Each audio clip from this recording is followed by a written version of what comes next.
Amazon dashcam video ကို Australia မှာရိုက်ကူးထားတာဖြစ်ပါတယ်။ Mercedes ကားတစ်စီးကမြို့သား2ဦးကအဝေးပြေးလမ်းပေါ်ကိုမောင်းနေကြရင်ကကားတစ်စီးကသူတို့စီကိုအရှိန်အဟုန်နဲ့ချင်းကပ်လာကြပြီးသူတို့ကားကိုရှောင်ကွင်းပြီးတော့မှရှေ့ကနေဘရိတ်ကိုရုတ်တရက်အပြင်းထန်နင်းလို့လမ်းပေါ်ကနေဖြိုချဖို့ကြိုးစားပါတယ်။ဒါကိုလမ်းပေါ်ဒေါသထွက်မှုလို့ပထမတော့ထင်နိုင်ပေမဲ့နောက်ပိုင်းမှာပူပြီးကြောက်စရာကောင်းတဲ့အလှည့်ပြောင်းကိုရောက်ရှိသွားပါတယ်။အဲဒီလူကပစိန်တစ်ချောင်းကိုဗလင်းဘောက်ကနေဝေရမ်းပြပြီးတော့ချင်းချောင်းနေတာကိုအမျိုးသား2ဦးကသတိထားမိကြပါတယ်။ I was gonna ask, dude. Like, what are you doing? Oh, keep distance, bro.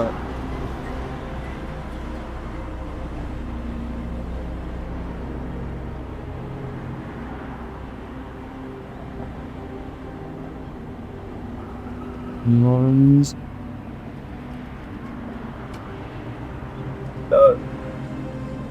Alright, cool, go. On down. မတင်မှတ်ထားတဲ့ရေဆိုင်တိုက်ခိုက်မှုကိုရှောင်ရှားဖို့အမျိုးသား2ဦးကအမြန်ဆုံးပဲယူထန်းကို꿰ပြီးအဲဒီလူကိုရှောင်ထွက်သွားဖို့ကြိုးစားခဲ့ပါတယ်။ဒါပေမဲ့အဲဒီလူကဆက်ပြီးလိုက်နေအဲဒီအချိန်ကနောက်ထပ် trap out တစ်ခုကိုအသုံးပြုပြီးတော့လမ်းပတ်လမ်း roundabout တစ်ခုနာကိုရောက်လာတဲ့အခါမှာပိုဆိုးသွားခဲ့ပါတယ်။ Mercedes ကားကို2ကြိမ်တိုက်ခတ်ခဲ့ရမှာဒုတိယအကြိမ်မှာတိုက်ခိုက်သူကလက်ထပ်သွားပြီးလမ်းဘေးရောက်သွားခဲ့ပါတယ်။ဒါကအမျိုးသား2ဦးကိုလွတ်မြောက်သွားစေခဲ့ပြီးတော့သူတို့ကအနီးဆုံးရဲစခန်းကိုမောင်းသွားပြီးဖြစ်ချောင်းကုံစင်ကိုတရေပို့ခဲ့ကြပါတယ်။ရဲတွေကအခင်းပြပွားကိုရောက်သွားတဲ့အခါမှာတော့ကားကပျောက်ကွယ်နေပါပြီ။ဒါပေမဲ့လည်းနိုင်နေငယ်ကြမှာတော့လမ်းပေါ်ကနေကားကိုပြန်တွေ့ခဲ့ပြီးရင်မောင်းကိုဖမ်းဆီးခဲ့ပါတယ်။နောက်ပိုင်းမှာတော့ dashcam ပိုင်ရှင်ကဗီဒီယိုအကြောင်းအချိန်ကြီးရှင်းပြခဲ့ပါတယ်။အဲဒီလူကအကြောင်းတစ်ခုခုကြောင့်သူတို့နှုတ်ကသူ့အိမ်ကိုဓမြတိုက်ခဲ့တယ်လို့တရားရဂိုင်တို့ယုံကြည်နေခဲ့တာဖြစ်တယ်လို့တကယ်တမ်းမှာတော့ဒီအမျိုးသား2ဦးကအဲဒီလူကိုတစ်ခါမှမြင်တော့မမြင်ဘူးပါဘူး။အဲဒီလူကမူရည်စီဝါသုံးဆွဲထားတာဖြစ်ကြောင်းဆုံးဖြတ်ခဲ့ကြပြီ။ရာဇဝတ်မှုများစွာနဲ့ဆွဲချက်တင်ခံရလို့နှစ်ထောင်ဒဏ်ကျခံခဲ့ရပါတယ်။2018ခုနှစ်ဩဂုတ်လမှာတော့ Justin Belton နဲ့သူ့ရဲ့အသက်80ရွယ်ဖခင်တို့က Montana ပြည်နယ်က Glacier မြို့သားဥယျာဉ်မှာစခန်းချနေခဲ့ကြပါတယ်။ဥယျာဉ်ထဲကိုရောက်တာ3နိုင်ပဲရှိသေးချိန်မှာချက်ချင်းပြောင်းရွှေ့ရမယ်ဆိုတဲ့အကြောင်းကြားချက်ကိုလက်ခံရရှိခဲ့ပါတယ်။လွန်ခဲ့တဲ့ညကလျှက်စီးကြောင့်မီးဆွဲလောင်ခဲ့တဲ့တော်မီကထိန်းချုပ်လို့မရအောင်ဖြစ်သွားခဲ့တာပါ။ဒါပေမဲ့သူတို့ပြောင်းရွှေ့ဖို့အကြောင်းကြားစာရတဲ့ချိန်မှာတော့သူတို့မသိလိုက်ပဲဥယျာဉ်ထဲကနေထွက်တဲ့တကူတီတော်လမ်းကမိတော်ရဲ့ဝါမြူမှုကိုခံထားပြီးဖြစ်ပါတယ် Do I go? We're going to find out up here in a minute, aren't we? I think we can drive through this. What? Dad, what if the car blows up? We're dead. Dad, this is insane. I know. We don't want you trapped in here. Easy, easy. All right, we're good, we're good, we're good. Slow down, slow down. Big rut here. Just slow down. We're out of that fire. We're not out yet, Dad. We're not out. We're good, though. What? Easy, easy. Can't see. Just go easy now. Easy. Dad, the car is heating up. It's gonna explode. We're all right. Dad, what if a tree falls on us? We're okay, Slim. Please, God, help us. Doing good, doing good. Dad, we can't get out. I'm getting out. You can't drive backward. We get that out of the road. We get gloves. Oh my God. Stop. Dad, we gotta get out of here. Back it up. လမ်းလယ်မှာလဲကျနေတဲ့တပ်ပင်ကိုမြင်လိုက်ရတဲ့အတွက်သူတို့ကဥယျာဉ်ထဲမှာပိတ်မိသွားခဲ့ပါတယ်သူတို့သွားစရာမရှိတော့ဘဲနောက်ပြန်လှည့်ပြီးတော့သူတို့မောင်းခဲ့တဲ့လမ်းနဲ့ပြန်ဆုတ်သွားခဲ့ရပါတယ်သူတို့စကန်ချနေရာကိုပြန်ရောက်တဲ့အခါမှာတော့ကားကိုဆွန့်ပစ်ပြီးအနီးနားကရေကန်စီကိုအသေးအံပြေးသွားခဲ့ကြပါတယ်ခံကောင်းစွာလည်းပဲအဲ့ဒီနေရာမှာခံဘေးမှာလေတစင်းနဲ့ဥယျာဉ်ဝန်ထမ်း2ဦးကိုသူတို့တွေ့ခဲ့ရပါတယ် Justin နဲ့သူ့ဖခင်ကိုကယ်ဆယ်ခဲ့ပြီးဖေးကင်းရကိုခေါ်ဆောင်သွားခဲ့တယ်သူတို့ရဲ့အေကံမလဲကြောင်းမဖွယ်ရကောင်းတဲ့ဗီဒီယိုမှတ်တမ်းကိုပဲကျန်ရစ်ခဲ့ပါတယ်ဒီ dashcam ဗီဒီယိုမှာတော့တက္ကစီယာဉ်မောင်းတဦးကိုလက်နက်ကိုင်ဓမြတိုက်တာကိုပြသထားပါတယ် Ralph Rolata လို့ခေါ်တဲ့ယာဉ်မောင်းကသူ့ရဲ့အလုပ်ဆင်းကြီးမှုအစာပြုတ်နေတာဖြစ်ပြီးတော့မှဒါဟာသူ့ရဲ့ပထမဆုံးခရီးစဉ်ပဲဖြစ်ပါတယ်သူကမီးပွဲမှာရက်နေပြီးတော့ခရီးတွေကနောက်ခါမှငိုင်မီးနေတာကိုမြင်ရပါတယ်ဒါပေမဲ့ရုတ်တရက်ထထိုင်လိုက်ပြီးတော့Ralph ကိုသူ့မှာရှိသမျှအားလုံးပြီးဖို့တောင်းဆိုပါတော့တယ် No, Give me everything you got, man. This is robbery, man. All right, hey. Give me all your money, man. Man, I don't. Give me everything you got. Give me it now. All right. I need it now. All right. I can make this the easy way, or we can make this the hard way, man. Everything I got, man. Keep your hand where I can see him. I just started. What else you got? I just Let me see started. your wallet. Let me see your. I don't have anything Listen, in my we can wallet. do this the hard way, or we can do this the easy way, man. Let me see your wallet and let me see your phone. I need it all right now. If you don't want to die, man. Okay. Okay. Give it all to me now. Okay. Okay. ဒါပေမဲ့ခရီးတွေမသိလိုက်တာကတော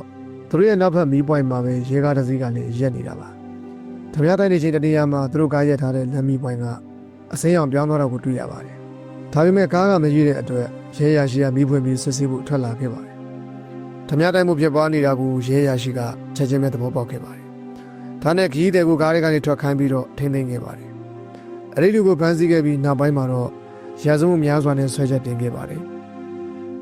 2021ခုနှစ် AB လမှာ Miss Con လို့ခေါ်တဲ့အမျိုးသားတဦးကအလောကနေအဝေးပြေးလမ်းပေါ်ပြန်လာစဉ်မှာဒီမြင်ကွင်းကိုမြင်ခဲ့ရပါတယ်။အင်းကြီးအကြီးကြီးဝတ်ထားပုံရတဲ့ဒါမှမဟုတ်ဆောင်းနဲ့ပတ်ထားပုံရတဲ့ကလေးတဦးကအဝေးပြေးလမ်းမအလဲကိုလမ်းလျှောက်လာပြီး Miss ရဲ့ truck ကားကိုလွဲသွားခဲ့ပါတယ်။ Miss ကနောက်တွဲရင်တစ်ခုကိုဆွဲလာတာကြောင့်ရုတ်တရက်ရက်လိုက်လို့ရှိရင်မတော်တဆမှုဖြစ်နိုင်တယ်လို့ခန်းစားတဲ့အတွက်ရဲကိုဖုန်းဆက်ပြီးလမ်းမပေါ်မှာလမ်းလျှောက်နေတဲ့ကလေးကိုသတင်းပို့ခဲ့ပါတယ်။ရဲတွေကကင်းလဲကားတွေကိုချက်ချင်းဆေလွတ်မယ်လို့အမခံခဲ့ပါတယ်။နိုင်နေငယ်ကြပြီးတဲ့နောက် Miss ကအချိန်ကိုသိရဖို့အထက်မှန်ဖုန်းခေါ်ခဲ့ပြီးသူရထားတဲ့ dash cam မှတ်တမ်းကိုလည်းပေးဖို့ကမ်းလှမ်းခဲ့ပါတယ်။ဒါပေမဲ့ကလေးကိုဘေးကင်းစွာပြန်လဲတွေ့ရှိပြီးတော့အိမ်ကိုပြန်ပို့နေပြီဖြစ်တဲ့အတွက်မလိုဘူးလို့ပြောဆိုခဲ့ပါတယ်။သို့တော်လည်းထူးဆန်းစွာနဲ့ရဲတွေကနောက်ပိုင်းမှာတော့မနက်3:45မိနစ်ထိရှာဖွေခဲ့ပြီးမြဲကလေးကိုမတွေ့ခဲ့ဘူးလို့ဆိုပါတယ်။ဒါအပြင်ကလေးကိုတွေ့တယ်လို့ Miss ကိုဘယ်တော့မှမပြောခဲ့ကြောင်းလည်းညင်းဆိုခဲ့ပါတယ်။နောက်တစ်နေ့မနက်မှာတော့စေနာဝန်ထမ်းများစွာကအဲ့ဒီနေရာကိုရှာဖွေခဲ့ပြီးမြဲဘယ်ကလေးကိုမှမတွေ့ရှိခဲ့တဲ့အတွက်ရှာဖွေမှုကရပ်ဆိုင်းခဲ့ရပါတယ်။ဗီဒီယိုရိုက်ကူးတဲ့အချိန်မှာတော့အဲ့ဒီဒေတာမှာပျောက်ဆုံးနေတဲ့ကလေးအကြောင်းဘာသတင်းမှမရှိခဲ့ပါဘူး။ဒီဗီဒီယိုမှာဘယ်သူကိုမြင်ခဲ့ရတယ်ဆိုတာကယနေ့တိုင်မသိရှိရသေးပါဘူး။ဒီ dashcam ဗီဒီယိုကိုထိုင်ဝမ်လမ်းမတွေပေါ်မှာရိုက်ကူးခဲ့တာပါ။ဗီဒီယိုထဲမှာမုံတိုင်းတစ်ခုရဲ့အလယ်မှာရောက်နေတာကိုချက်ချင်းသိတာပါတယ်။လေပင်နေရာဝတ္ထုတွေကိုပိတ်ပြစ်နိုင်လောက်အားကောင်းနေပါတယ်။ဒီနေရာမှာပျက်စီးပြီးကားရှိမှန်ကိုရိုက်ခဲ့တာတော့မှမြင်နေရပါတယ်။ဒါပေမဲ့ရင်မောင်းနေမသိလိုက်တာကတော့သူတို့ရဲ့နောက်ဘက်မှာတကယ်ကိုလင်းစင်နှမောင်းတစ်ခုဖြစ်ပေါ်နေပြီးသူတို့စီကိုအရှင်အောင်နဲ့ဥတီလာနေတာကိုပါပဲ။ dashcam မှတ်တမ်းကလင်းစင်နှမောင်းသူတို့စီကိုထိုင်ဖြတ်သွားတဲ့အခိုက်အတန့်ကိုဖမ်းယူထားပါတယ်။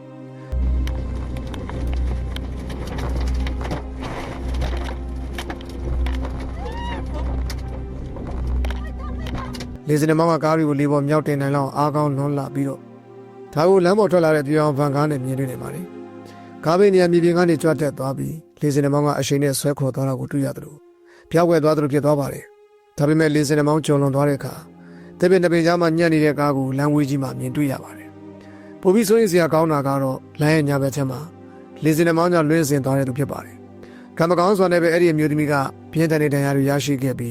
းဆေးရုံကိုပို့ဆောင်ခဲ့ရပါတယ်။ဒီမော်ဒန်လက်မ90အထိအမှုရသုံးမှုနဲ့မြေပြိုမှုများစွာကိုပြည့်စုံပြီးတော့နောက်ထပ်ပျက်စီးဆုံးရှုံးမှုတွေကိုဖြစ်ပေါ်စေခဲ့ပါတယ်။ဒီဗီဒီယိုကိုရုရှားမှာရိုက်ယူထားပြီးကနဒါအဖွဲ့ရှိရတဲ့မြေလမ်းပေါ်မှာမောင်းနေတဲ့အမျိုးသားတဦးရဲ့ dashcam ဗီဒီယိုကိုပြသထားပါတယ်။ရှေ့မှာရင်ကျော်ပြီးဆိုးဖို့ရွယ်ပြီးရက်ထားပုံရတဲ့ကားတစ်စီးကိုတွေ့မြင်ရပါတယ်။ Facebook တို့တွေကင်ထားတဲ့မျိုးသား2ဦးကရင်မောင်းစီကိုရှောက်လာတဲ့အခါမှာဒါဓမြတိုင်းမှုဖြစ်ပြီးရက်ထားတဲ့ကားကရေချက်ရှိပိတ်ဆို့ထားတဲ့လမ်းဖြစ်တယ်ဆိုတာရှင်းရှင်းလင်းလင်းသိတာလာပါတယ်။ရင်မောင်းထွက်ပြေးဖို့ကြိုးစားပြီးမြဲအမျိုးသား2ဦးကလမ်းထဲဝင်ပြီးတားဆီးဖို့အကောင်းဆုံးကြိုးစားခဲ့ကြပါတယ်။ကံကောင်းစွာနဲ့ပဲရင်မောင်းမှာထွက်ပြေးဖို့အခွင့်အရေးတစ်ခုရခဲ့ပြီးတော့အခွင့်အရေးကိုသုံးချပြီးအရှင်ပြင်းပြင်းနဲ့မောင်းလို့မထိခိုက်ဘဲနဲ့လွတ်မြောက်သွားနိုင်ခဲ့ပါတယ်။သူကပိတ်ဆို့ထားတဲ့လမ်းကိုကွေ့ဘက်မောင်းနေပြီးတော့မှလွတ်မြောက်ခဲ့ပါတယ်။ Facebook တို့ကင်ထားတဲ့မျိုးသား2ဦးကိုဖမ်းမိခဲ့လားဆိုတာမသိရပါဘူး။2015ခုနှစ်နိုဝင်ဘာလနှောင်းပိုင်းမှာတောင်ဩစတြေးလျမှာကြီးမားပြီးအန္တရာယ်ရှိတဲ့တောမီတစ်ခုစတင်ဖြစ်ပွားခဲ့ပါတယ်။ဒီ dashcam ဗီဒီယိုကိုမိသားကားတစ်စီးကရိုက်ကူးခဲ့တာဖြစ်ပြီးတော့အခင်းဖြစ်ပွားကိုသွားအောင်နေစဉ်ဖြစ်ပါတယ်။ဗီဒီယိုရဲ့အစပိုင်းမှာပဲအကြီးအကျယ်မိခိုးလုံးကြီးတွေကိုပြသထားပြီးတော့မိရဘယ်လောက်ထိကြီးမားနေပါလဲဆိုတာကိုဖော်ပြနေပါတယ်။မိသားကားတွေရှေ့ဆက်မောင်းနေမြင်မြင်ကတပိပိနဲ့ပူဆိုးလာတယ်လို့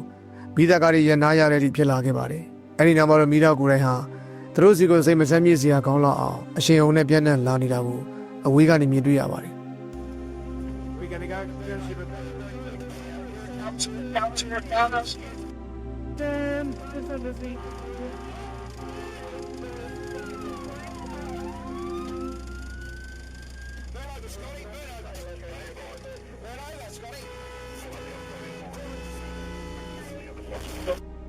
Jesus Christ! Good! မိသားကနှစ်စီးကြဆက်သွယ်ရေးမောင်းရမှုကြောင့်တိုင်မိမှုဖြစ်သွားခဲ့ပါတယ်။ရှေးကားကမီးတဲ့ကနေနောက်ဆုတ်ဖို့ကြိုးစားနေချိန်မှာ dash cam ပါတဲ့ကားကတော့ van over လို့ခေါ်တဲ့အခြေအနေတွေကိုဝင်ရောက်နေတာဖြစ်ပါတယ်။ van over ဆိုတာကမီးသားကားကိုမီးဘေးကာကွယ်စံတော်တစ်ခုဖြစ်ပြီးကားကိုရပ်ထားပြီးအပူဒဏ်ကနေကာကွယ်ဖို့ velcro ဆောင်းတွေကိုဖြန့်ချရပါတယ်။ကားမီးမလောင်စေဖို့ကားပြဘက်ကိုရေဖြန့်ပြီးအတွင်းထဲကဝန်ထမ်းတွေကတော့ဒီကာကွယ်လုပ်ငန်းစဉ်အတွက်အသက်ရှင်နေတဲ့ဖုန်းတွေကိုအသုံးပြုကြပါတယ်။သို့တော်လည်းရှိကမီးတပ်ကားကဝန်ထမ်းတွေဟာသူတို့မှာ van over လုပ်ဖို့ရေမရှိဘူးဒါမှမဟုတ်သူတို့ကရေပန်းစနစ်ကကောင်းကောင်းအလုံးမလုပ်ဘူးလို့အသေးအံပြောဆိုနေကြတာကိုကြားနိုင်ပါတယ်။သူတို့ကရက်နေလို့မရပဲမီးတဲကနေလွတ်မြောက်ဖို့မျှော်လင့်ချက်နဲ့ရှေ့ဆက်မောင်းခဲ့ကြပါတယ်။ဒါကိုဗီဒီယိုထဲမှာမီးတပ်ကမိမိပျောက်ကွယ်သွားတာကိုမြင်တွေ့နိုင်ပါတယ်။ခံကောင်းစွာနဲ့ပဲဒီလှုပ်ရှားမှုကသူတို့ရဲ့အသက်ကိုကယ်တင်ခဲ့ပါတယ်။သူတို့ကမီးရဲ့တစ်ဖက်ခြမ်းကိုရောက်သွားခဲ့ကြပြီးတော့အဲ့ဒီမီးတပ်ကနဲ့ dash cam ပါတဲ့ကားတွေကလူအားလုံးကအနှင်းငယ်သားထင်ရရှိခဲ့ပြီးလွတ်မြောက်ခဲ့ကြပါတယ်။ဒီဗီဒီယိုမှတ်တမ်းကို2012ခုနှစ်အတိတ်ကာလကတည်းကရိုက်ကူးထားတာဖြစ်ပြီးတော့ရုရှားနိုင်ငံမော်စကိုမြို့နားကလေဆိပ်တစ်ခုနားမှာဖြစ်ပွားခဲ့တာပါ။လေဆိပ်ကအဝေးပြေးလမ်းတစ်ခုရဲ့ဘေးနားမှာတည်ရှိပါတယ်။ဒီဇင်ဘာလ29ရက်နေ့မှာဒီ dash cam ဗီဒီယိုကလင်းတစ်စင်းဟာပြေးလမ်းကိုလွဲချော်ပြီးတော့မှအဝေးပြေးလမ်းညာဘက်ချက်မှာပြက်ကျဆင်းသက်ခဲ့တဲ့ထိတ်လန့်စရာအခိုက်အတန့်တွေကိုမှတ်တမ်းတင်ထားပါတယ်။မိုးလေဝသအခြေအနေဆိုးလို့ပြေးလမ်းကိုလွဲချော်ခဲ့တာဖြစ်ပြီးဆင်းသက်တဲ့အခါမှာ brake ဖမ်းမှုနေရာမလုံလောက်ခဲ့ပါဘူး။ဒါကြောင့်ဝေးပြေးလမ်းပေါ်ထားရဝင်သွားခဲ့ပြီးလင်းထိုင်ကုန်တွေနဲ့အခြားအပြည့်အစည်တွေကဖြတ်သွားဖြတ်လာကားတွေစီကိုလွင့်စင်ခဲ့ပါတယ်။ဒီအရာအလုံးကိုဗီဒီယိုထဲမှာရှင်းရှင်းလင်းလင်းမြင်တွေ့နိုင်ပါတယ်။ပြတ်ကျတဲ့အချိန်မှာလင်းမမအမှုထမ်းတွေပဲပါရှိပြီးတော့ခရီးသည်တူမှမပါဝင်ခဲ့ပါဘူး။ဒါပေမဲ့ကံမကောင်းစွာနဲ့ပဲစုစုပေါင်းအမှုထမ်း၈ဦးတွေက9ဦးကအသက်ဆုံးရှုံးခဲ့ရပါတယ်။ dash cam ပါတဲ့ရင်မောင်းကတော့ထိခိုက်မှုမရှိဘဲနဲ့လွတ်မြောက်ခဲ့ပါတယ်။ဒီနေ့တက်ဆက်ပေးတဲ့အကြောင်းအရာတွေကတော့ကားကင်မရာနဲ့ရိုက်ကူးမိခဲ့တဲ့စင်နောက်ရှက်ဖြစ်ပေါ်ရာကိစ္စတွေပဲဖြစ်ပါတယ်ခင်ဗျာ။ကြည့်ရှုကြရတဲ့ကျွန်တော်တို့ရဲ့ပရိသတ်တွေလည်းပဲတစုံတရာတွေးခေါ်ဘူးသရာပြီးတော့ရရှိသွားမယ်လို့ထင်ပါတယ်